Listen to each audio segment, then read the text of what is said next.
Welcome to the channel, everyone. Today we're going to be going over the ancient star gods. But before we get into the video, I do regular biblical videos on Mondays. Every Thursday is a Warhammer 40k Lore in the Bible series. And Saturdays are a Christian Nerd Reacts type series. Excuse me. And if I've earned a like and subscription, please consider doing so. And if you can, please share. But anyways, now that we got that out of the way, we're going to start in Deuteronomy 4:19.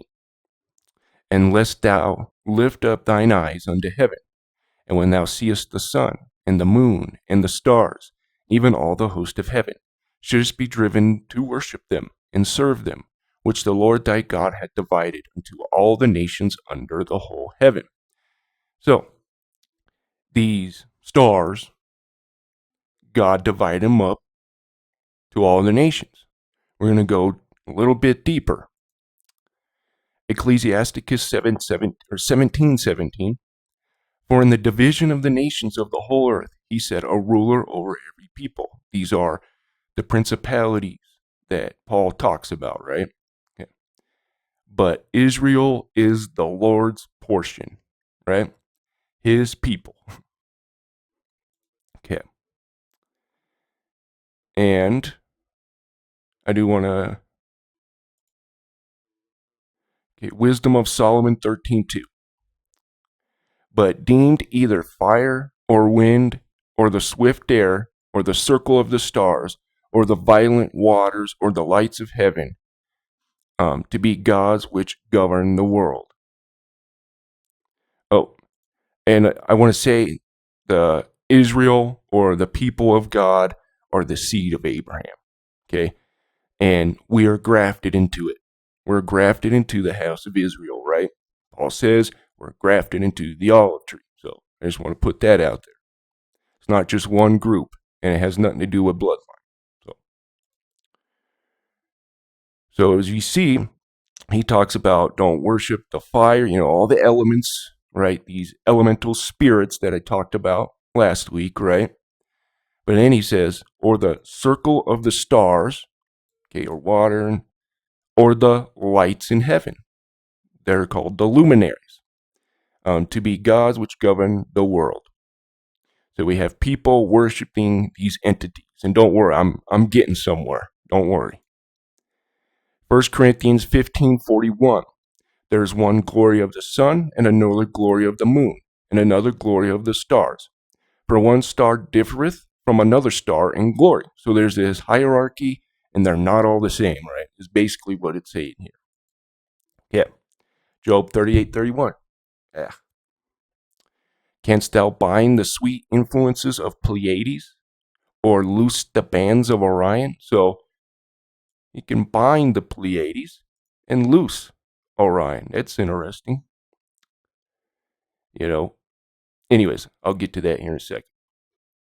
Okay, canst thou bring forth Mazzaroth in this season? Now, I used to think this was, the constellations or the biblical zodiac or whatever, but this seems to be like one constellation. So, yeah. Anyways, or else it would say bring forth the Mazzaroth. It just says bring forth Mazzaroth in his season.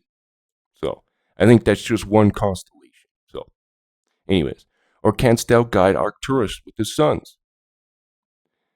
Knowest thou the ordinances of heaven? Canst thou set the dominion thereof in the earth? So that's interesting. Arcturus and his sons almost seem to be alive. Anyways, Job 9:9, which maketh Arcturus, Orion, Pleiades, and the chambers of the south, which doeth great things past finding out, yea, and wonders without number. Okay.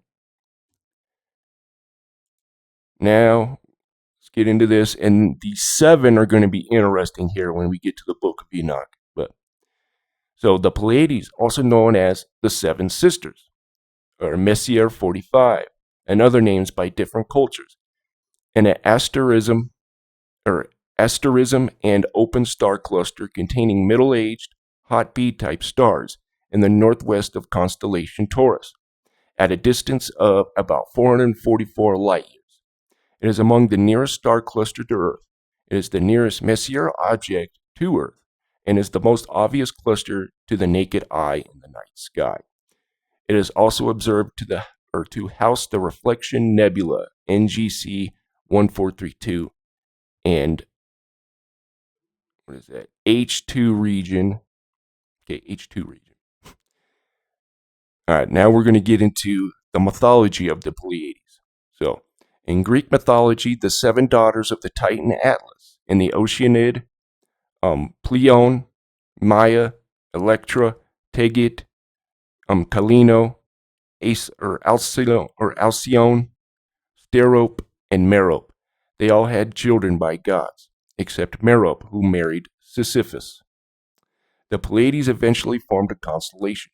One myth recounts that they self-deleted out of grief over the death of their sisters, the Hyades. Another explains that after 7 years of being pursued by Orion, a Boeotian giant, they were turned into stars by Zeus. Orion became a constellation too, and continued to pursue the sisters across the sky. That's interesting. The faintest star of the Pleiades is this interstellar warfare. Something to that extent, right? What's going on here? To pursue sisters across the sky, the faintest star of the Pleiades was thought to be either Merope, or who was ashamed of loving a mortal, or Electra, grieving for Troy, the city of Dardanus. Her son was Zeus. Okay.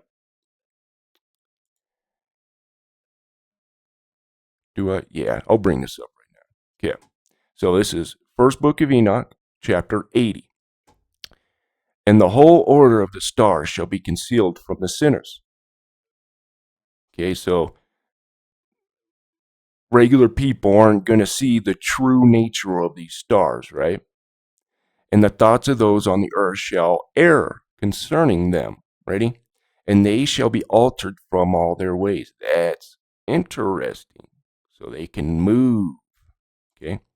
Yea, they shall err and take them to be gods. And evil shall be multiplied on them, and punishment shall come upon them so as to destroy all.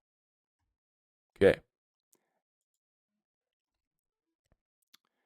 So we have Acts 7:42. Then God turned and gave them up to worship the hosts of heaven. Now, it's all different from each other, right? We saw this one. Where is it? There is one glory of the sun, another glory of the moon, and another glory of the stars, right? So they're different things, right? Different entities, I guess you could say. Oops. And as it was written in the book of prophets, O ye house of Israel, have ye offered up to me slain beasts and, night stuff to be offered by space of 40 years in the wilderness. Now, pay attention to this part. Yea, you took up the tabernacle of Moloch. Okay. Well, but get this. And the star of your god Ramphan. So there's God, but then the star of it. Huh. That's interesting. Okay. And figures ye made to worship them. So, what is the star of Remphan? It's basically the star of Saturn. Okay, or the talisman of Saturn. So, that's what it looks like. Here's some more different ones. Talisman for the spirit. Now, this is more of a Hebrew version, but interesting. I think this is more of the Kabbalist one, kind of. Anyways, so take that for what you will. I'll just say that. So Jude 1:13, raging waves of the sea, foaming out their own shame. Pay attention to this part. Wandering stars, to whom is reserved the blackness of darkness forever.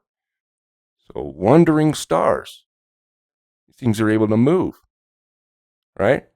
But check this out. This is where I do believe we get the word planets from. Planetes, or plantes is how you can say it, or planetes. Yeah. It means a wanderer, wandering stars. Huh. A rover, a planet, figuratively an erratic teacher, wandering. Yeah. This is, oh, yes. So, we're getting into this now. So, Enoch chapter 2. Observe ye everything that takes place in heaven, how they do not change their orbits. And the luminaries which are in heaven, how they all rise and set and order each in its season. Ready? And transgress not their appointed order. Huh. Now we're going to see these stars who didn't do that. Okay. So, Enoch chapter 18, verse 12. And by the way, Enoch is mentioned in Jude 1:14, gives a nod to his prophecies, and then it takes straight from the book of Enoch. So, excuse me.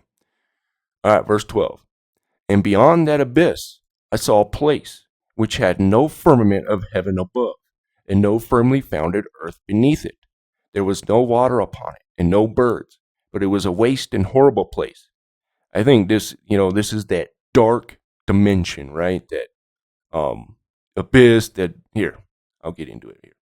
So, and I saw there, and it was waste and horrible place, and I saw there 7 stars like great burning mountains. And to me, when I inquired regarding them, the angel said, this place is the end of heaven and earth.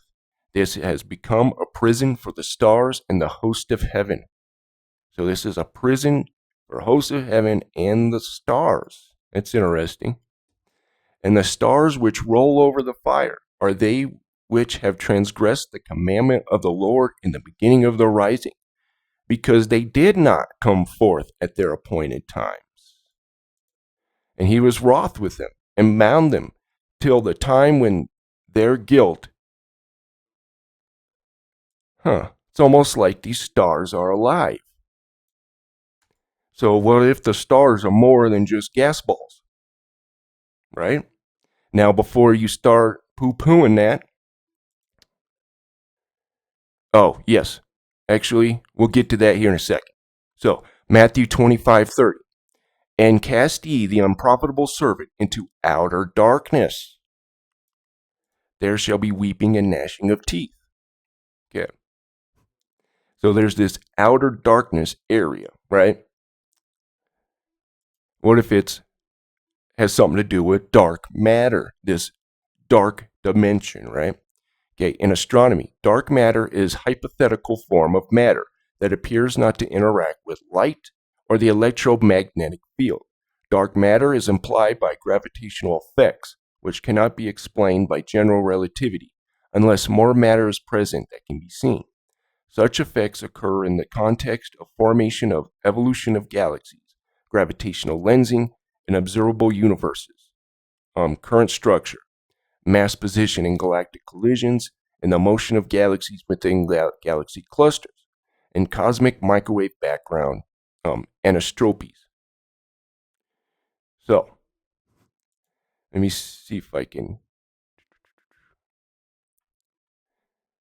Basically, matter has light and stuff like that, right? Well, it says this dark matter stuff does not interact with light.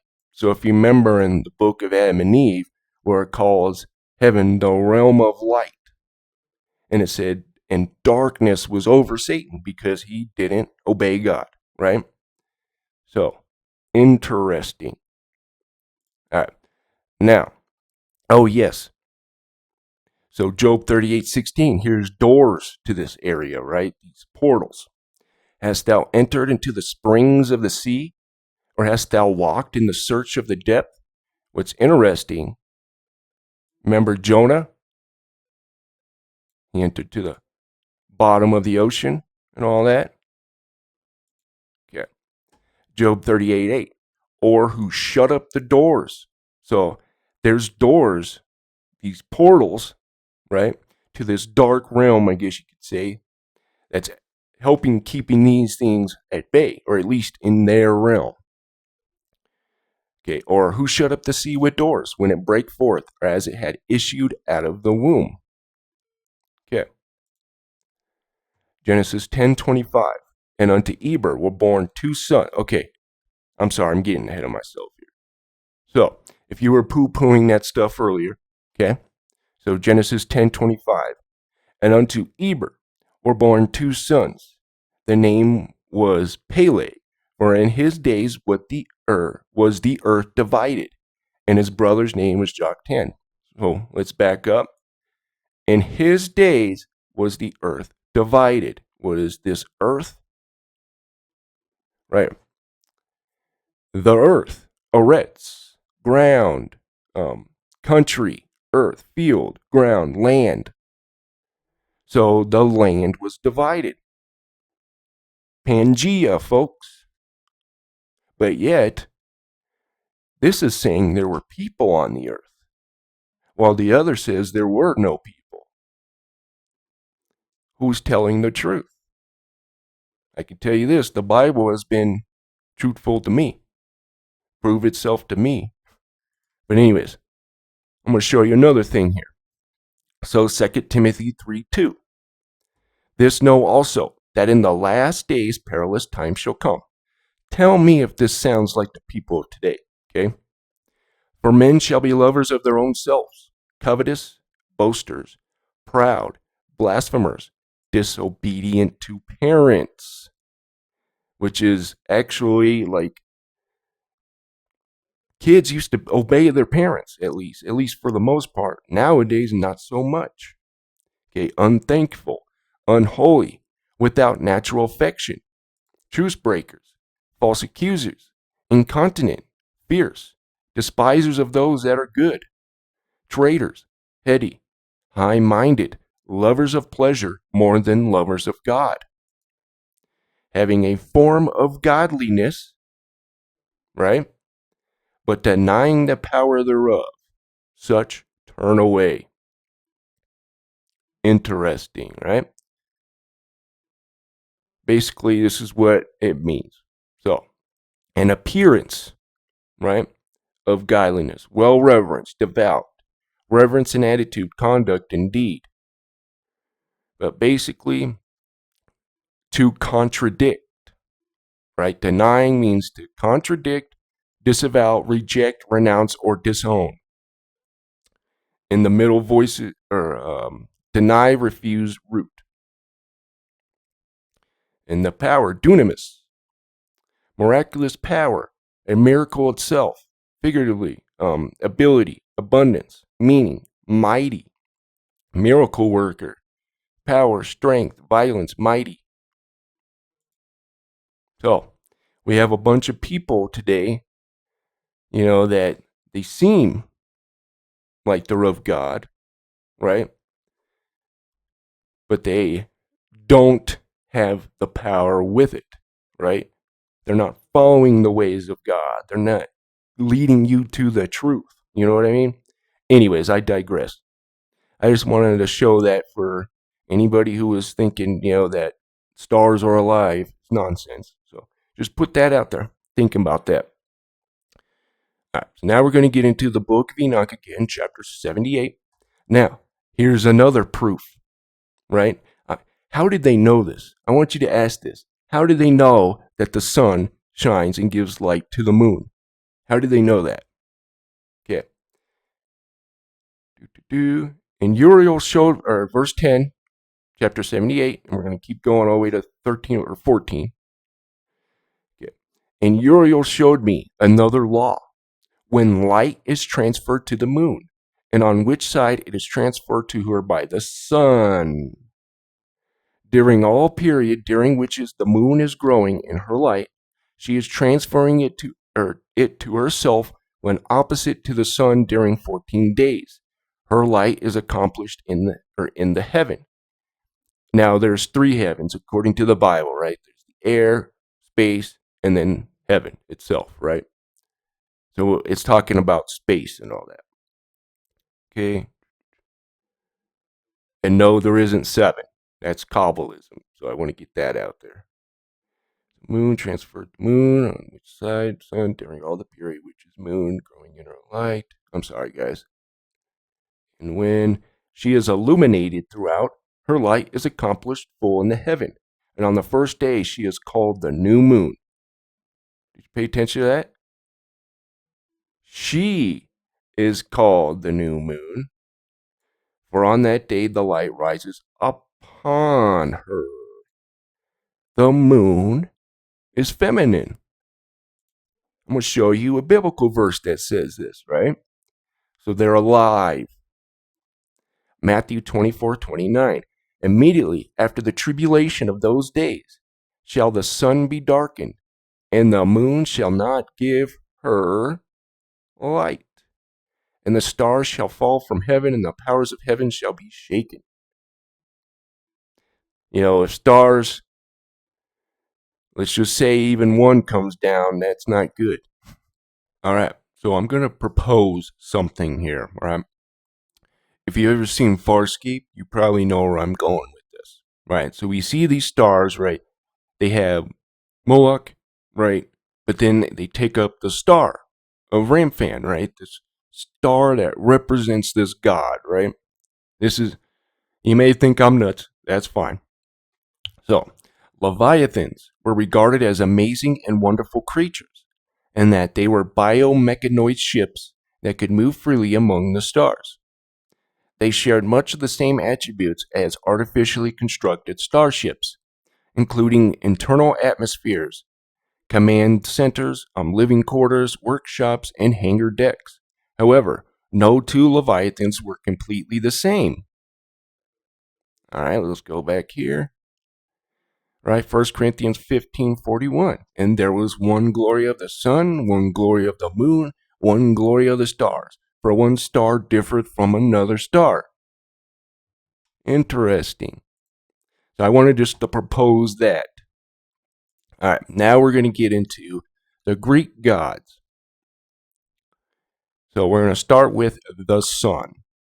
Initially, Greek god of the sun was Helios. So later it changed, right? Later to Apollo. This is Apollyon, right?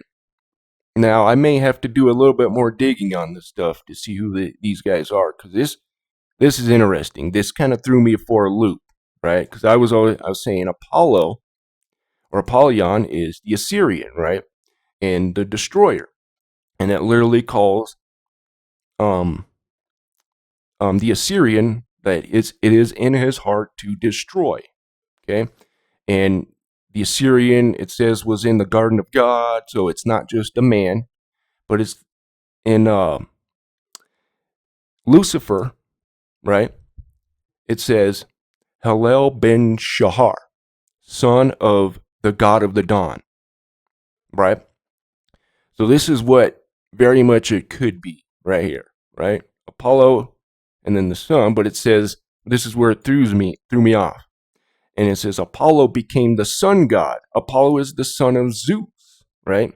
And we know with Marduk and all that, but it says Satan has control over the beast, right? Satan gave him his power.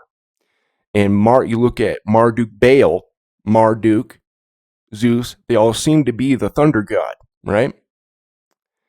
So, interesting stuff here. And basically, if you don't know the story, Baal basically took out Lucifer, and Lucifer is a man. It calls him a man, right? Verse 16 there, where it says, how art thou fallen, O Lucifer, son of the morning? Go down to verse 16. It literally calls him a man. Plus, he's the son of Shahar, son of a god, right? Satan's not the son of a god. But I just want to get that out there. So, but basically, Satan has his, and if you remember Pergamon, right? The throne of Pergamos. It says that's Satan's seat, right? So Satan probably has control over this character, this thunder god, right? So that could be it too. So, and if we remember, the Assyrian is second in command. Go check out all my videos. I did, there's one called, is the rider the horse, the destroyer, or the destroyer is the rider on the horse. Check that one out. I go thoroughly in that one. So, anyways, Mercury, Hermes, was the Greek god associated with the planet Mercury. One of the best ways to understand Hermes is to look at the story of his birth. He was walking and talking fluently within minutes of his birth. He traveled hundreds of miles on the first day of his life. In Second Enoch, which I don't recommend you reading, I believe it's chapter 71, something like that, but it talks about Melchizedek, which isn't Melchizedek, by the way. It's not him. But he basically talks about he committed a scandal, killed his wife, or she died of, let's just say, what do you call it, shady reasons. And then he thanks God for covering up the scandal. But anyways, there's this 3-year-old that comes up out of the dead body of Sopanum is her name. And he was able to speak and all that. So, interesting. Yeah. Venus. Aphrodite was the god of Venus. She is also associated with beauty. So, I want to bring this up again. She was the god of Venus, and they took up, where is it? There. Yeah, in the tabernacle of Moloch and the star of your god Remphan. And there's that same star, right, was representing Moloch. You can go look that up yourself too if you want to check that out. But anyways, interesting. I don't know what 100% that means, but it seems to be two, they're different entities, but they're representing each other, I guess, somehow, some way. Oops. Okay. Earth, which would be Gaia. One of the oldest of the Greek gods is the god of the earth. Gaia, one, is the grandmother of Zeus and both the mother and lover of the sky. This would be, in the Bible, the deep, right? And now, I don't go into that. But basically, let's see here. Yeah, I probably should.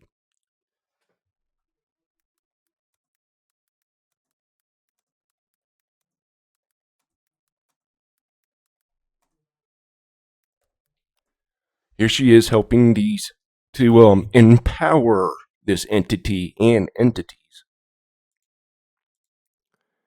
So, Ezekiel 31:4. The waters made him great. The deep set him up on high with her rivers running about his plains, and sent out her little rivers into all the trees of the field. And if this is Hela, Tiamat, Gaia, right? All this stuff. And if you notice, running about his plants and sent out her little rivers into all the trees of the field. I think I was wrong about the groves. At least the astropoles. The astropoles are basically this tree and a grove that they would worship this entity, right? And all the goddesses and stuff like that. Anyways, but if you notice, trees of the field, therefore his height was exalted above all the trees of the field. This is talking about the Assyrian. Okay? Son of man, speak unto Pharaoh, king of Egypt, and to his multitude, whom art thou like in greatness? So, Pharaoh, king of Egypt, Ra, anyways, and the shadowing shroud, therefore his height was exalted above all the trees of the field, and his boughs were multiplied, and his branches became long because of the multitude of the waters, and he shot forth. All the fowls of heaven made their nest in his boughs, and under his branches did all the beasts of the field bring forth their young, and under his shadow dwell all great nations. Okay. Thus was fair in his greatness, and the length of his branches thereof. So this is where it says he was in the garden of God. So, right here. So he's not just a man. The cedars in the garden of God could not hide him. The fir trees were not like his boughs, and the chestnut trees were not like his branches, nor any tree in the garden of God was like unto him in his beauty. Raw. Interesting. Now, so that goes with Apollo and all that. But yeah. And Gaia, by the way, you can go look up the goddess Hel, look in the Britannica, and look at Niflheim. There's a fountain and rivers there. So there you go. Okay, the moon. Now you remember, the moon was feminine. So this makes it even more interesting here. So Artemis, the twin sister of Apollo, was the goddess of the moon. As everything about Apollo was golden, everything about Artemis was silver. As Apollo was the sun, Artemis was the moon. She, like her brother, was credited with the invention of archery, and she became the goddess of hunting, the wilderness, wild animals, chastity. And the last of these, chastity, was one of the long list of demands she made of Zeus. She had Zeus wrapped around her little finger. Yeah. She wanted everything to be fair between herself and her brother, and for no man to ever touch her. Those who tried regretted it. Only one man, her hunting partner Orion, ever won her heart, but he was killed by either Gaia or Artemis herself by accident. So one thing you're going to see in the Kingdom of Darkness is they all fight each other. They're all trying to be God, right? So Mars. Ares is the Greek god of the planet Mars. He was the god of war, more specifically the violent and brutal aspect of war. His sister Athena, on the other hand, was the god of skill and tactics of war. Okay. So I'm going to get into this real quick. I want to show you something. Maybe this has something to do with why they're called the gods of these stars. Okay. I'm going to bring up another reason. So, I just forgot to bring this up, so I apologize. So, an Azazel taught men to make swords, knives. That's not where I want to be. Yeah. All right. Enchantments and blah, blah, blah. So, Barakul taught astrology. Kokabel, the constellations. Oh, I'm sorry. This is the Book of Enoch, chapter 8. Ezekiel, the knowledge of the clouds. Araquil, the signs of the earth. Samsiel, the signs of the sun. And Serial, the course of the moon. So could it be just they were assigned to these stars, right? But also the stars are alive themselves, which is interesting. So, anyways, I apologize for forgetting to bring that up. Of course, we got Jupiter, which is Zeus, king of the gods, was attributed to the planet Jupiter. Basically, Baal, Marduk, Zeus, they're all this thunder god. Okay. And one thing you got to remember is this isn't the 100% the truth. So, and the Bible is the truth. Okay. And it has proven itself to me, and I showed you scriptures, but there's 100 million more that I could. But anyways, so Baal takes out Lucifer, who was the first king, or you could say Set, with Osiris, right? Osiris was the son of Ra, right? So Osiris was the first king. Lucifer was the first king. So interesting. And I think he's the beast of Revelation, because both basically say he's coming back. he gets resurrected, basically. So, okay, Zeus. We know who Zeus is. Depose Uranus. Zeus' destiny was to overthrow Cronus and his Titans. Today, a Titan has positive connotations, but was originally used as a pejorative term for the sons of Uranus, or Uranus. After many years of battling, the Titans were finally defeated. These are the Nephilim, right?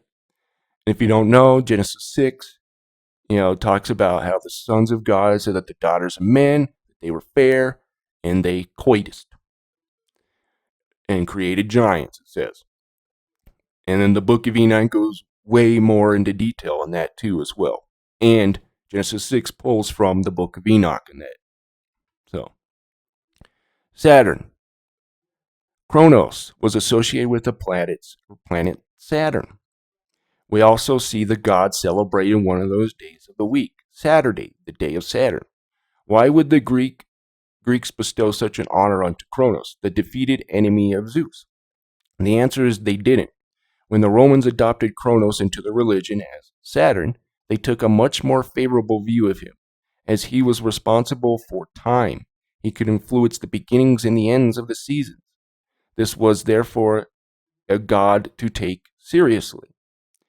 So there's here, you know what? I'll bring it up. This is Enoch again.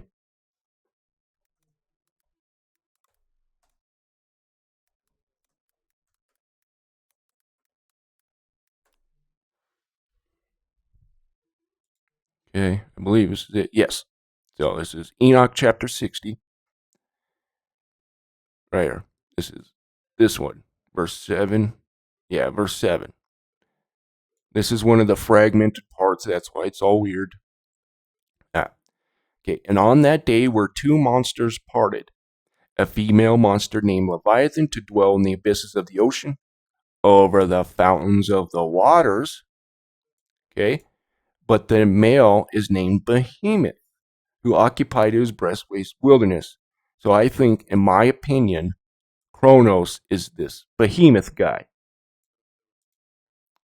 So, interesting. And by the way, the deep, Tiamat is a Leviathan, right? Water serpent or sea dragon, I guess you can say, with many heads. So you can say like a Hydra and stuff like that too. So, anyways, I digress. I'm sorry, guys. I'm screwing this one up. I did that one. All right, so let's get into the nighttime days, or daytime and nighttime. So, daytime gods and nighttime gods are frequent deities of an upper world. Remember, the realm of light and then the realm of darkness, or celestial world, opposed to the earth and a nether world. Gods of the underworld are sometimes called chthonic deities. So there's this top and bottom thing too, right? And again, Book of Adam and Eve calls heaven the realm of light, right? Then there's this darkness that takes over, right? Satan and all that. Anyways, so opposed to the earth and netherworld gods. Within Greek mythology, Uranus was the primordial sky god who was ultimately succeeded by Zeus. We know what happened there, right? Who ruled the celestial realm atop of Mount Olympus. In contrast to the celestial Olympians was the chthonic deity Hades, who ruled the underworld, and Poseidon, who ruled the sea. This one's interesting here. Okay. Because if you know, anyways, I would have to go into that, so I won't. Okay. Any masculine sky god is often also king of the gods, taking position of the patriarch within the pantheon. Such king gods are collectively categorized as skyfather deities, with polarity between sky and the earth often being expressed by pairing a skyfather. Anyways, or god and within earth mother goddess. Right? Kronos and what is her name? Kronos and Rhea, I think. I think so. But anyways, I digress. No point in getting into that. Oh, I did bring it up. Okay, well, I might as well. Here's for Gaia right here, right? Niflheim. In Norse mythology, the cold, dark, misty world of the dead ruled by the goddess Hel. In some accounts, it was the last of 9 worlds. Okay, let me get to the good stuff. Niflheim contained a well, Berglamur, from which many rivers flowed. Isn't that interesting? Well, we get, where is it? Did I save it?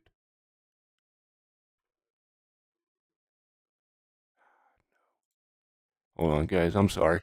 I might have clicked out of it.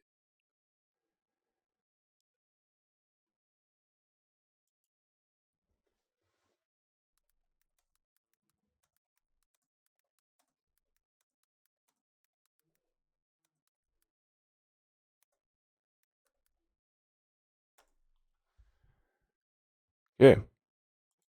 Right? Ready. The waters made him great. The deep set him up on high with her rivers running around his plants. And look, guys, I know I talk about this a lot, but they show up on almost everything, right? Tiamat, Gaia, I forget all the other ones, but anyways. Now, check this out. Here's some more, I guess you could say, star talismans, right? This is for the moon. So these are people taking up the star of the moon, right? Or whatever you want to call this, the talisman of the moon, right? And then we got Saturn, which would be, the pentagon, right? Or pentagram, not pentagon, sorry, pentagram. Yeah. Now, here's even another interesting thing, these star forts. So, Paloma, Italy. So, star forts or bastion forts trace Italian are fortifications in the star or style that evolved during the age of gunpowder when cannon came to dominate the battlefield. Star forts first appeared in Italy at the end of the 15th century. The design of the star fort did away with dead zones or areas in which an attacker cannot be brought under fire by the use of triangular bastions, which commanded all approaches. The star fort concept was adopted by nearly every European nation and in the New World from the 16th century to the 19th centuries. So, here's Palma Nova. Look how, that's interesting there, right? How were they able to do this?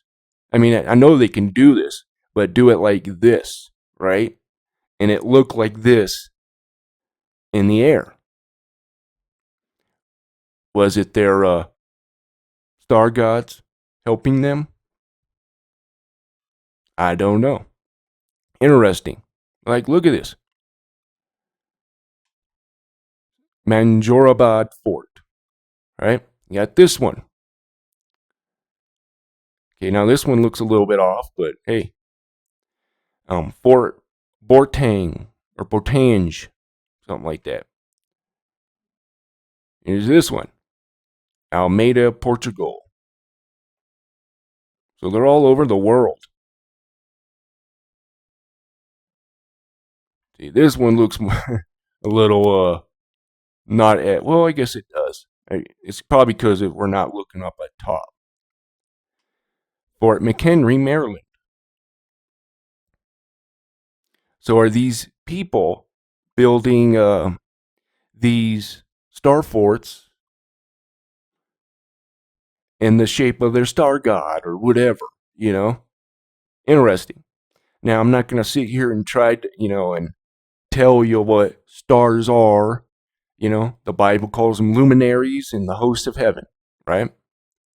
But just throwing some interesting stuff out there for you guys. So, interesting. That one looks like a turtle. Okay. Oh, yeah. More star forts. There's a lot of them.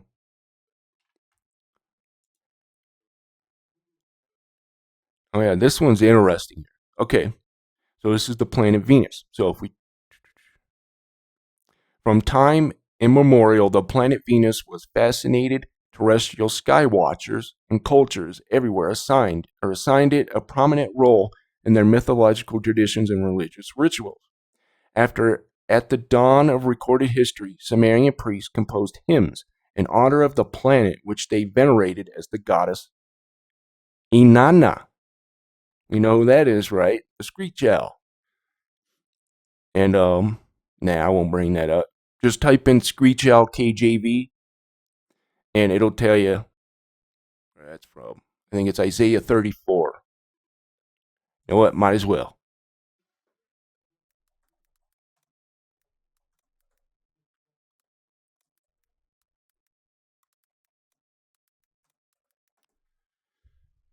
All right.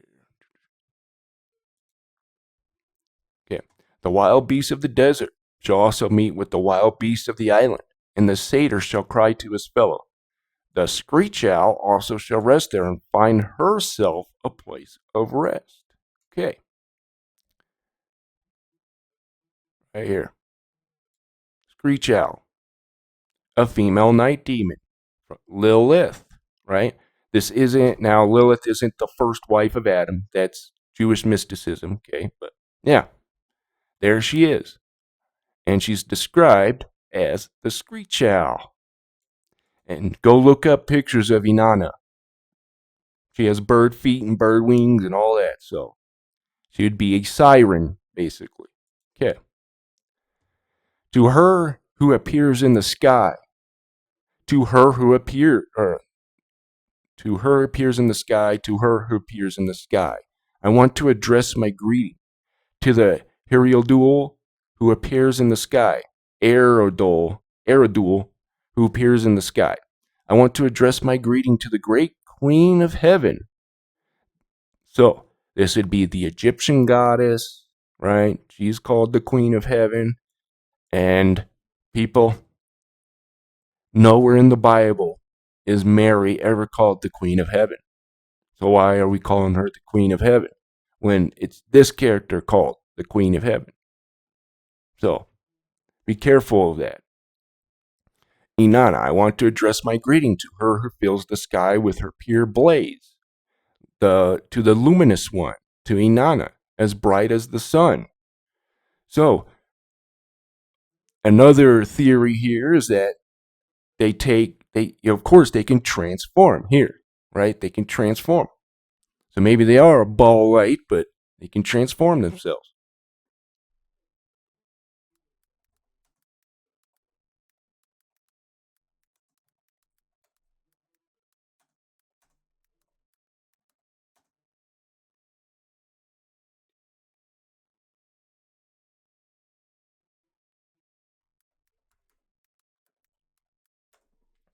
I apologize. I have to have everything over there, so I apologize. Just the way things work out. So, Enoch chapter 7. And all the others together with them took unto themselves wives. Each chose for himself one. Ready? They began to go unto them and defile themselves with them. Oh, nope, that's not the one. Hold on. Hmm.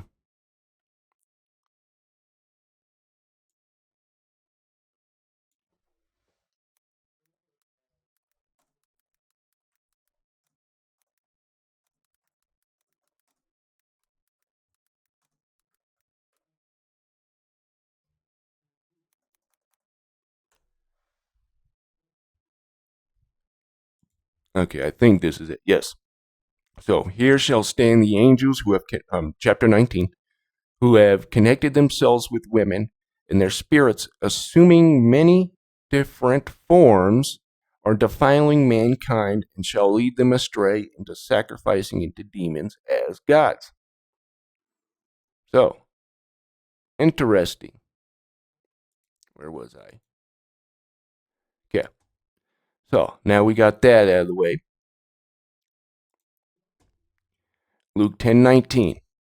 So, I always like to try to bring it back to the good, right? Luke 10:19. Behold, I give unto you power to tread on serpents and scorpions and over all the power of the enemy. So, if you remember, where was it? Job 38:31. Ready? Canst thou bind the sweet influence of Pleiades or loose the bands of Orion? So, you can bind these characters, right? Which we need to start doing. Doing targeted prayers, right? And going after these suckers. Yeah. And nothing shall by any means hurt you because you have because Jesus gave you that power, right? He took the power from the enemy.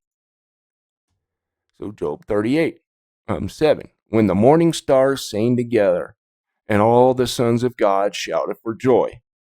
This is interesting. Now, Satan doesn't call him the morning star.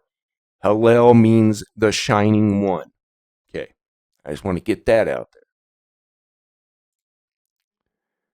Genesis 1:14. And God said, let there be lights in the firmament of heaven to divide the day from night, and let there be for signs and for seasons and for days and years.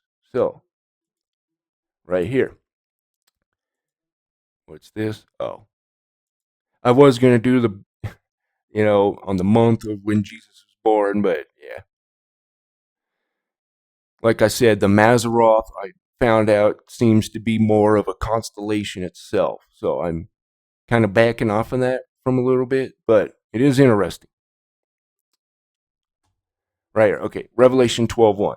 And there appeared a great wonder in heaven, a woman clothed with the sun and the moon under her feet, and upon her head a crown of 12 stars. Of course, this is Jesus, right? And then we have, behold, a great red dragon having 7 heads and 10 horns, and 7 crowns upon his head, and his tail drew the third part of the stars of heaven, and did cast them to earth. And the dragon stood before the woman which was ready to be delivered, for to devour her child as soon it was born. Didn't work. But anyways, guys, I apologize that this was all out there. I'll be honest with you guys. I'm probably gonna have to get glasses and all that because past week I've been dizzy and nauseated and been living on Dramamine. So if it's all over the place, I'm sorry, guys. So I apologize. But the next time you see me, I may or may not have glasses. So, anyways, I thank you guys for everything, and you guys have a wonderful day.